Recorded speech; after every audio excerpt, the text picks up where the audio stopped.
मैं अध्यक्ष महोदय आपसे एक बात करना चाहता हूं। मैं ये सवाल भारतीय जनता पार्टी से नहीं करना चाहता हूं क्योंकि माइनॉरिटीज का इनसे कोई लेना देना नहीं है, लेकिन the so called secular parties जिनके बीच में मैं यहां पर बैठा हूं, माइनॉरिटी के बजट के अंदर 1024 करोड़ रुपए की कटौती की गई है। क्या वजह है कि यह मुद्दा सिर्फ इम्तियाज जलील उठाएगा? वो लोग जो मुसलमानों के नाम के ऊपर वोट मांगने का काम करते हैं, कितने लोगों ने इस मुद्दे को उठाया है, हम ये सवाल करना चाहते हैं। 1024 करोड़ रुपए की कटौती माइनॉरिटी बजट के अंदर कर दी गई। 8 नवंबर 2016 को वजीर आजम नरेंद्र मोदी साहब टीवी के ऊपर आते हैं और ये ऐलान करते हैं कि 4 घंटे के अंदर अब 500 रुपये और 1000 रुपये की नोट खत्म हो जाएगी। ये इसलिए फैसला नहीं लिया जाता है कि वो अपनी अहमियत जताना चाहते थे या मजाक के तौर के ऊपर ये फैसला लिया गया। उन्होंने उसका रीज़न दिया कि हम ये इसलिए कर रहे हैं कि हमें 3 बातों का हल चाहिए। एक तो ये है कि इसके ज़रिए हम ब्लैक मनी हासिल करेंगे। दूसरा ये है कि आज जो मार्केट के अंदर जो काउंटरफीट नोट्स है, जो नकली नोट्स बाज़ारों में है, उसके ऊपर हम कंट्रोल करेंगे। और तीसरा ये है कि हम डिजिटल पेमेंट को बढ़ावा देंगे। मैं आज ये सवाल करना चाह रहा हूं कि 2016 से आज 2020 है, उस वक्त जो बातें की गई थी और 2020 की हकीकत क्या है वो मैं आपको बताना चाहता हूं।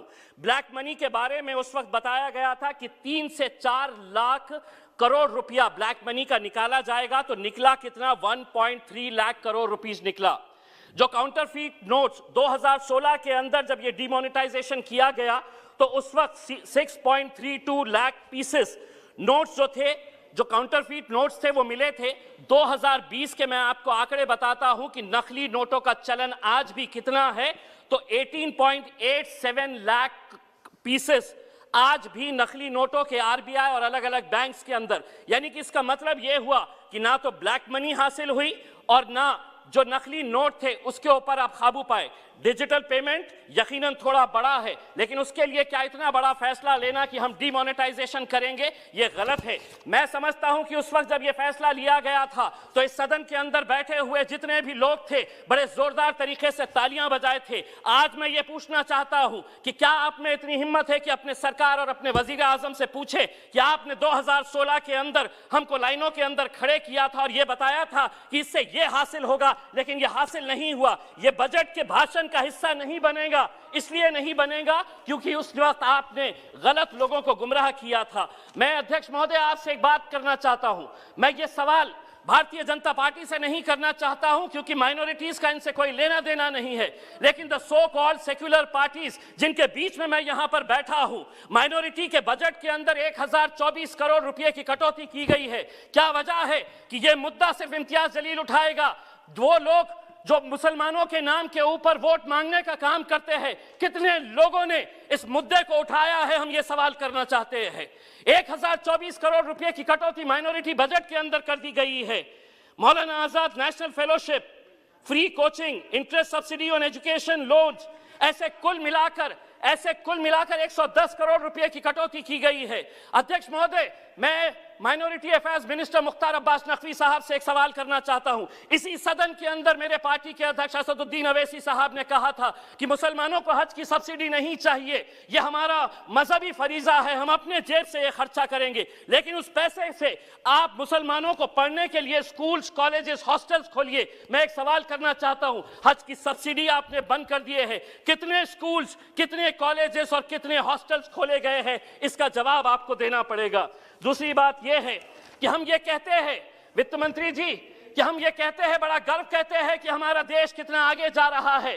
पेट्रोल और डीजल के मामले में हम किसके साथ मुकाबला कर रहे हैं? हमारे से आगे कौन कौन देश है साउथ ईस्ट एशिया के अंदर, जिसमें नेपाल है, भूटान है, जिसमें मलेशिया है और जिसमें पाकिस्तान है। ये सभी देशों के अंदर पेट्रोल और डीजल की कीमत क्या है आप अच्छी तरह से जानते हैं। और हम ये कहेंगे कि नहीं पेट्रोल और डीजल, हम बजट के अंदर इसका जिक्र नहीं करेंगे, लेकिन धीरे धीरे 1-1, 2-2 रुपये बढ़ाते रहिएगा। आपका समय समाप्त हुआ है। अध्यक्ष महोदय, दूसरी बात यह है कि आपने ये ऐलान किया है कि 100 सैनिक स्कूल्स बनाएंगे। हम ये आपसे अनुरोध करेंगे कि औरंगाबाद में भी एक सैनिक स्कूल बनाया जाए करके।